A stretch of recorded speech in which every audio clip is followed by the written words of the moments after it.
Sabe uma coisa que a gente usa todo santo dia e quase nunca para pensar como surgiu? Os números. Pois é, hoje a gente vai fazer uma viagem no tempo usando um guia bem inusitado, um livro didático da sexta série, para desvendar como essa invenção tão crucial para a humanidade realmente nasceu. E tudo começa com aquela pergunta clássica, né? Tenho certeza que todo mundo já se fez essa pergunta em algum momento na escola, afinal de contas, para que eu devo estudar matemática? É exatamente assim, com essa pergunta, que o nosso material de hoje começa. E olha que interessante, o livro dá 3 respostas que são até bem profundas. Primeiro, para a gente entender melhor a realidade à nossa volta.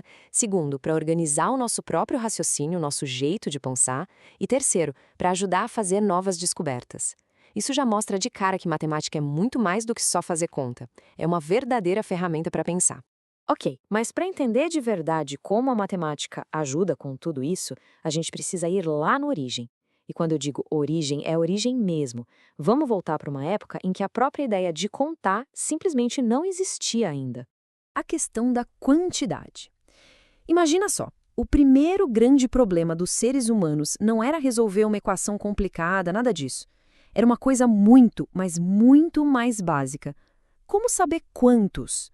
Como controlar os rebanhos, a colheita, sem ter um jeito de contar? É impressionante pensar nisso, né? Mas durante a maior parte da nossa história, as pessoas não sabiam contar. O conceito de número, como a gente conhece hoje, é uma invenção até que bem recente. E ela surgiu de necessidades bem práticas do dia a dia, como a agricultura e a criação de animais, quando, pela primeira vez, foi preciso ter um controle real do que se tinha. Então vamos lá. Contando sem números, como é que se resolvia isso? Qual foi a primeira solução genial que a humanidade encontrou para esse problema, antes mesmo de inventar símbolos para os números? A solução foi genial de tão simples. Pensa na cena. Uma pastora, de manhã. Para cada ovelha que saía do cercado, ela colocava uma pedrinha num saco de couro. Uma ovelha, uma pedra. Outra ovelha, outra pedra. No fim da tarde, as ovelhas voltavam. Para cada uma que entrava de novo no cercado, ela tirava uma pedrinha do saco. Se no final o saco ficasse vazio, ufa, tudo certo. Se sobrasse alguma pedra, problema, faltava uma ovelha. O nome técnico para isso é correspondência 1 a 1. É a ideia de associar uma coisa à outra para comparar quantidades. Uma pedra para cada ovelha. Um risco num osso para cada dia que passa. É um jeito de controlar tudo sem precisar da ideia abstrata de 5 ou 10. Esse método era brilhante, mas tinha seus limites. Imagina só fazer isso com centenas de ovelhas. A quantidade de pedrinhas ia ficar enorme, impraticável. A humanidade precisava de um novo salto evolutivo. E esse salto veio de uma das maiores civilizações da antiguidade, claro, a resposta do Egito em símbolos. Foram os egípcios que criaram um dos primeiros sistemas numéricos que podia crescer, um sistema realmente escalável. O sistema deles tinha 7 símbolos principais e era todo baseado em grupos de 10. Um tracinho vertical era 1, um osso de calcanhar, o 10, um rolo de corda, o 100, e assim por diante até chegar no homem assustado para representar 1 milhão. Muito bom, né?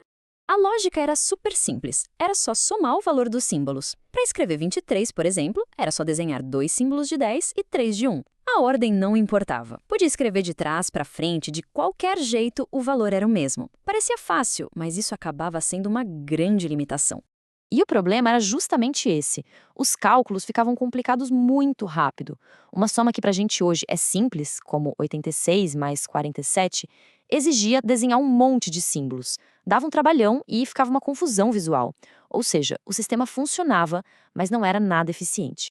E aí, pulando no tempo e no espaço, outra grande civilização enfrentou o mesmo problema. E eles desenvolveram uma solução muito inteligente, o inteligente sistema romano. Os romanos também usavam 7 símbolos básicos. Mas a primeira sacada deles foi introduzir valores intermediários, como o V para 5, o L para 50 e o D para 500. Só isso já ajudava a diminuir bastante a repetição dos símbolos. Mas a verdadeira revolução do sistema romano, a grande virada de chave, foi a criação de uma nova regra. Além de só somar, eles começaram também a subtrair. Olha só a diferença na prática. Em vez de escrever o número 9 com 4 i's depois do V, eles passaram a escrever x.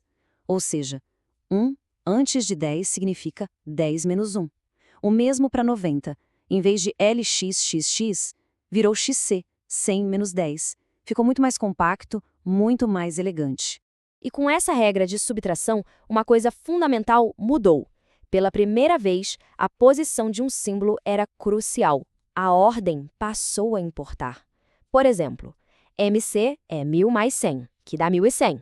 Mas se a gente inverte, CM vira 1000 menos 100, que dá 900. A posição ganhou um significado matemático que não existia no sistema egípcio.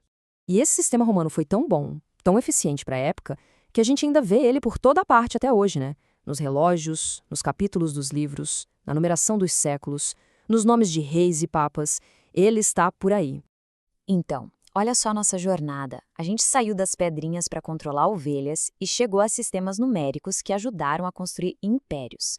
Mas ainda faltava uma peça nesse quebra-cabeça. Uma ideia que, literalmente, valia nada. Não dá para negar. O que os egípcios e os romanos fizeram foi uma conquista intelectual gigantesca. Eles criaram ferramentas que permitiram engenharia, comércio e administração numa escala que nunca tinha sido vista antes. Só que, por mais brilhantes que fossem, esses dois impérios poderosos tinham uma mesma falha fundamental. Havia uma lacuna, um conceito simples, mas ao mesmo tempo super profundo, que eles simplesmente não conseguiam representar. Pensa bem, qual era o único número que faltava nesses dois sistemas?